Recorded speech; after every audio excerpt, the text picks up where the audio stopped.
I dag så skal vi lage et lite kaninbrød. Er du klar? Ja. Vil du ha flere hull i ørene samtidig? Nei, takk. Vil du ikke det? Nei, helst ikke. Da slipper du.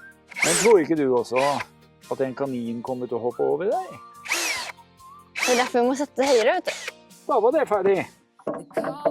Den sitter. Skal den ha noe tak oppå her, eller blir det veldig lavt under taket, tror du? Hæ? Nei, det er ferdig nå. Er ikke det nederste ramma? Er ikke dette hele greia? Du sa det gikk fort, du. Det går ikke fort. Tar ikke lang tid å bygge, sa du. Nei, det tar ikke lang tid å bygge. Hvor dypt vil du at huset skal være? Hvis vi tenker, her kommer jo veggen utenpå, ikke sant? Så kommer gulvet, og 50 eller? Var det det du sa i sted? Ja, da kan det være 50. 50? Ja. Men det vi gjør da, Ja. vi legger gulvet først. Ok, den var tung. Den er tung. 1,5 centimeter. Da sager vi av 2, tenker jeg. Hva tror du? Ja. 2.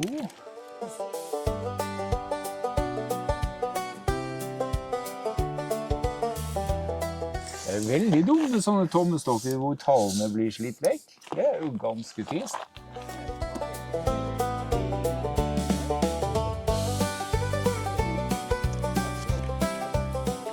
Nei, nå har vi målt feil. Hvorfor det da? Jo, fordi vi skal sage av den kanten der. Så det må vi gjøre først. Men det er ikke så farlig. Det er 2 centimeter inn der også. Og det er opp der vi skal måle 1 meter. Ja, det der er jo bare bredden sånn. Ja, det er riktig. Så det er ikke så farlig. Det har ingen betydning det. Nei, Nei, jeg skal bare se om du hadde fulgt med på skolen. jeg har det. Jeg henter sag. Jeg måler 2 centimeter. Sånn, det var jo veldig bra det. Ja. Ai, så fint!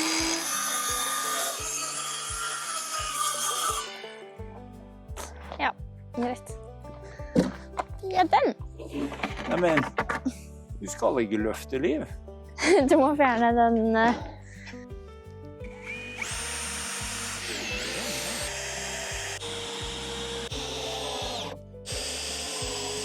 Så sa vi 92,5, gjør vi ikke det? Jo, det var i hvert fall det du sa.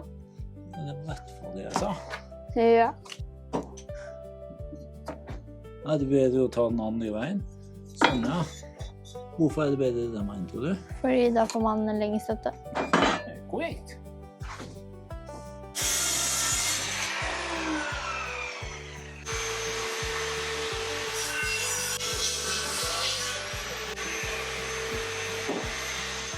Og grunnen til at jeg skrur disse her, og ikke du, det er jo fordi at dette er jo manneskruer.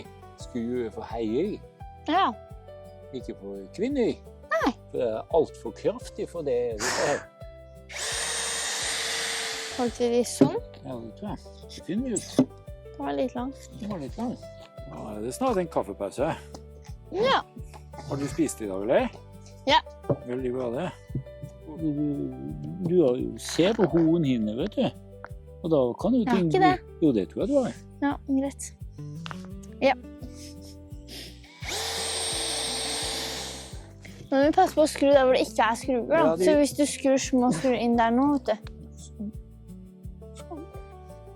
Hvorfor ikke der nå? Akkurat der. Ja, vil du ha den der i stedet? Ja. Kan du få det? Ja.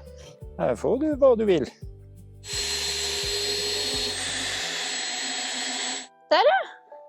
Skal du ta deg kaffepause og pipepause nå? Ja, vi burde vel kanskje det, men kanskje vi skal ta den andre kortsiden først, og så må vi begynne å planlegge og hente mormor. Ja. Vet ikke hvordan du skal jekke jobb i dag, da? Nei, jeg skal ikke jobbe i dag. Skal du ikke jobbe i dag? Det er på torsdag. Skal ikke du jobbe onsdag og torsdag, da? Jo, men jeg slapp onsdag. Hvorfor det? Fordi det var frivillig. Det er frivillig barnearbeid på skolen. Nei, jeg fikk beskjed om at jeg ikke trengte det. Åja, vi skal ikke ha de, vi skal ha disse. Nei, men hvorfor har vi 4? Fordi det skulle være en oppe og en nede. Ja, det var det det var. Så da må vi sette på den oppe da, vet du. Jeg har brain. Skjønte du hva jeg mente? Det må jo ha et batteri. Det er den store klumpen som står i den gule ladingen. Ok.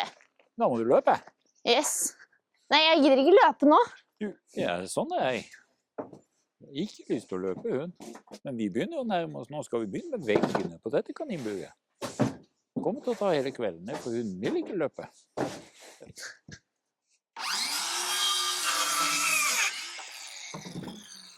Å, du dør.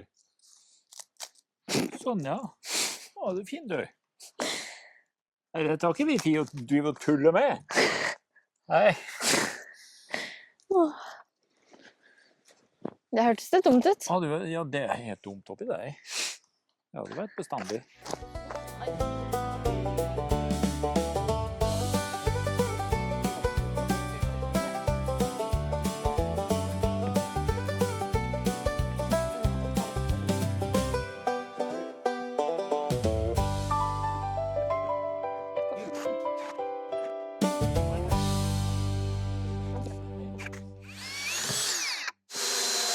Da kan du begynne å måle på andre siden, mens du kan begynne å måle opp andre siden.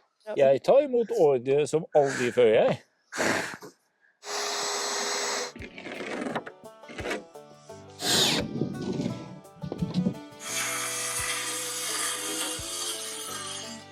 Ikke at du skulle slippe å få dårlig samvittighet. Hallo, mormor! Men nå bryr jeg meg ikke lenger. Å, Sofie! Hæ? Hva sier du? Hva sa du? Hva sa du? Jeg sa, hva sa du? Jeg snakker ikke med tenåringen. Bør kaninen min ha lys? Kanskje jeg skal henge opp lyslekker i taket? Disse dyrene, Det skal få lyslekker i de er ikke taket. mennesker. De trenger ikke lys, de trenger ikke leselamper. Du skal få en bokhylle, og så skal du få kjøkken og sofa og seng. dyr. Det er å passe på at det får mat, og at det har det godt. Det trenger ikke leselamper. Vil du sage bak der? Nei, vil du sage en plate tilbake der da? Ja, det skal jeg. Vær så god. Det er T30. Er det 30? Det blir til 25 da. Sjekk opp i denne boksen med lange skyer. Ja, da får vi ta en 25 her da.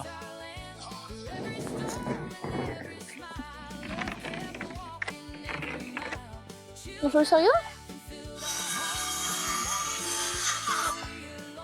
Er du klar? Ja. Oi. Det er jo en T for Linda Lambert.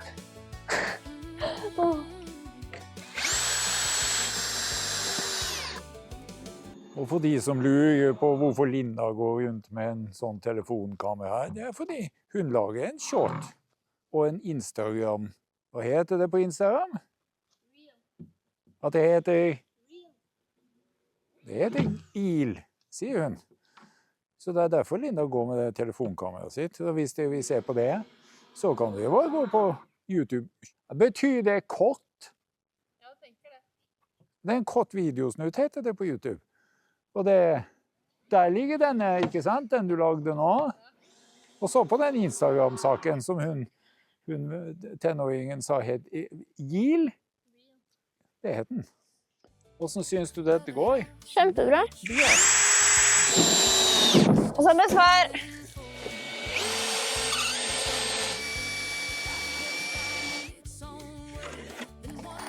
Ta på den her, for nå skal jeg sage i bakhodet ditt.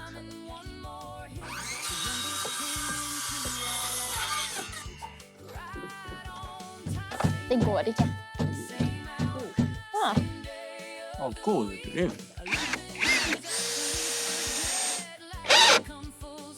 Får noen veggplaten på deg? Ja. Det holder. Yes. Går ikke noe sted det der. Nei. Må jo ha batteri da, vet du.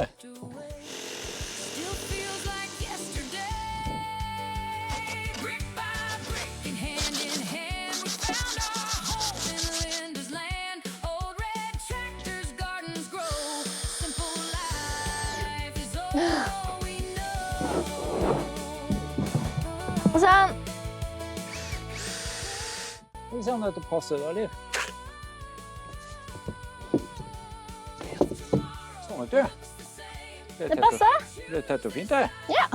Da kan vi skru det fra oversiden også. Tar du en kontroll innimellom, eller? At det ikke har gått gjennom? Ja. Vi bare snur taket på sjekker vi. Mye lettere.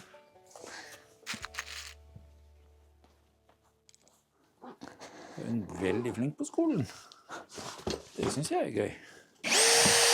Og bak. arvet av sin mor og Det gikk bra. mormor og tante og onkler. Og de var flinke på skolen. Og Ja, det er det. bestefaren var ikke så opptatt av skolen. Han drev med helt andre ting. Gikk det fint, eller? Ja. Det er bra. Men Bare gunna disse hjørnene litt. Grann.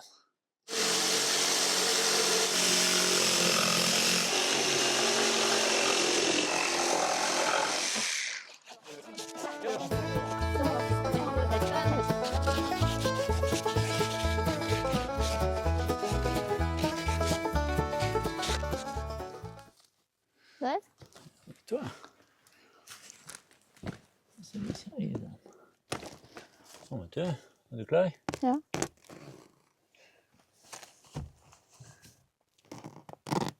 Tunge saker.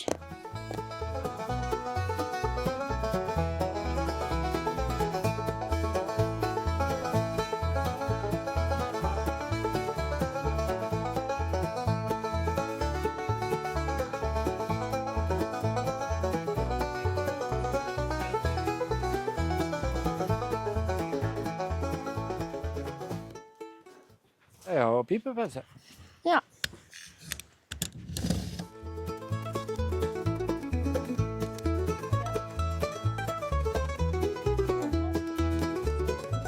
Skal jeg julle deg? Nei, jeg klarer det. Jeg vet du klarer det. Det holder jeg. Og så kan du stramme den opp. Det funker jo ikke. Ja, vi fikser det, du vet. Strammer du, eller? Ja, jeg prøver. Jeg ber ikke om noe mer enn at du prøver i. Men den ser litt slakk ut der nede. Hva? Den ser litt slakk ut der borte. Ja, men vi må... Ja, klarer du å stå og holde den der? Sett benen der, da. Det er jo sånn, ja. Det var helt perfekt, det. Nå har du teken. Du bør vente med å stifte her til du har stiftet ape. Hva sa du? Du bør vente med å stifte akkurat på siden her til du har stiftet ape. Ja, tenk det.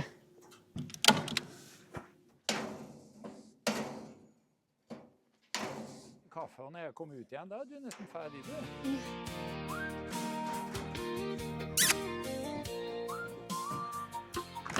Men vi får prøve å se om vi klarer å bære det først, da. Jeg er ikke høy nok til dette her. Hvis du klarer det veldig fint. Flott. Så skal vi bare løfte den opp. Jeg kan ta den igjen, Liv. Hvis du vipper, så jeg kommer.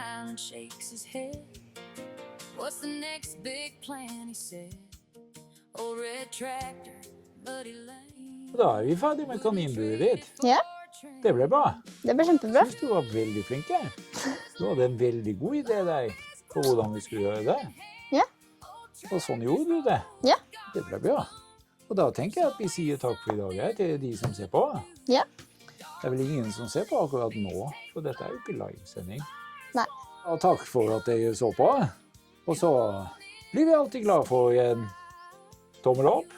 Ja. Har du en tommeltotta, så de kan se hvordan tomler ser ut? Tommel opp. Ja. Og takk til dere som abonnerer. Det setter vi stor pris på. Og for dere som ikke abonnerer, veldig fint om dere også kan abonnere, fordi det er hyggelig. Vi setter pris på det. Også hvis du trykker på den bjelle, er det ikke sånn bjelle på YouTube der? Hvis du trykker på den, så får dere varsler når vi kommer ut med nye videoer. Yes. Da sier vi takk for i dag. Takk for i dag. Og det gjør vi mens vi ser på den gressklipperen som er helt forvirret med hvor han bor. Den finner ikke veien hjem nå heller. Den bare kjører rundt der som en stukket katt, den. Ja. Da må vi bære den på plass igjen. Ja, får vel det. 3. gang siden i går, det. 4. 4. gang siden i går, det. Det var godt vi kjøpte en ubåtklipper, så vi får klippe plenen. Men det får gå det. Nå har han bestemt seg for det er et område ute i gresset der, som han har bestemt seg for at den ikke vil klippe. Midt i plenen, ser du, bak pumphuset der. Ja. Der nektet den å klippe plutselig. Og Yes. vi vet ikke hvorfor det. Takk for i dag. Takk for i dag. Ha det bra. Ha det bra. Og du også ha det? Ja, jeg sa ha det. Det var hyggelig.